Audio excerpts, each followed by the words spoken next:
আজকের ভিডিওতে আপনাদেরকে শেয়ার করবো যে সিএমসি থেকে চেন্নাই অ্যাপেলো কীভাবে যাবেন, বা চেন্নাই অ্যাপেলো যদি আপনি প্রথমবার যান সেখানে কী করবেন, সেখানে জিনিসের দাম কেমন, খাবার কেমন এবং সেখানে হোটেলের রেট কেমন এবং হোটেলগুলো কেমন, সব কিছু বিস্তারিত ভিডিওর মধ্যে দেখতে পাবেন। এবং অ্যাপেলো হসপিটালটি কেমন সেটিও তুলে ধরেছি। তো প্রথমে বেরিয়ে গেলাম সকালে খাওয়া দাওয়া করে। তো সেখান থেকে খুব একটা টাইম লাগেনি, 1.5-2 ঘন্টার মতন সময় লাগে, 3 ঘন্টায় ধরুন অ্যাপ্রক্সলি সিএমসি থেকে মানে কাটপাটি থেকে চেন্নাই যেতে। চেন্নাই সেন্ট্রাল নামার পর একটু দরদামি করে নিলাম।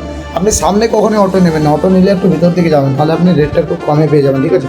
তো রেটটা কম বলতে আমরা কিন্তু 200 টাকা রেটের মধ্যে পেয়ে গেলাম সে হোটেল। এবং এই হোটেলটা দেখুন, এই হোটেলটার রেট কিন্তু 1000 টাকা, কিন্তু 3টে বেড রয়েছে ভিতরে এবং বাইরে একটা, মানে একটা নিজের মতো করে থাকতে পারবেন। তো 800 টাকা থেকেও পাবেন, 700ও পাবেন, বিভিন্ন যত খুঁজবেন তত কম দামে পাবেন। তো এই রুমটা আমাদের একটা ভালো লাগলো কি, দুটো আলাদা আলাদা বাথরুম রয়েছে, যেমন এই বাথরুমটা, এবং রান্নার কিচেন রয়েছে আলাদা।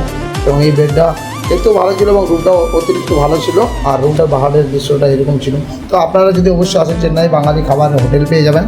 এবং খাবার যেখানে ঢুকিয়েছিলাম এটা 100 টাকা ভেজ থালি, মানে ভেজ, কিন্তু আপনি যদি আরও অনেকগুলো এরকম দেখেন তো সেখানেও কিন্তু একটু কম রেটে পেয়ে যাবেন। আর এই যে গ্যাস কিন্তু এখানে সিলিন্ডার নেই, এইভাবে কিন্তু পাইপের মাধ্যমে গ্যাস আসে, তো সেটাও দেখিয়ে দিলাম আপনাদের।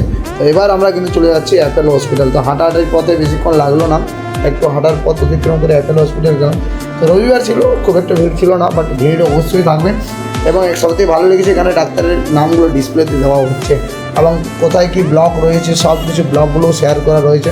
যাই হোক, আমি প্রথমবার অ্যাপেলো এসেছি এবং অ্যাপেলোর আমার অভিজ্ঞতাটা রবিবারে অবধি ভালো লাগলো। আপনারা কমেন্ট করবেন আপনারা যদি অ্যাপেলো কোনো দিন এসেছিলেন, যদি ভালো লেগেছে।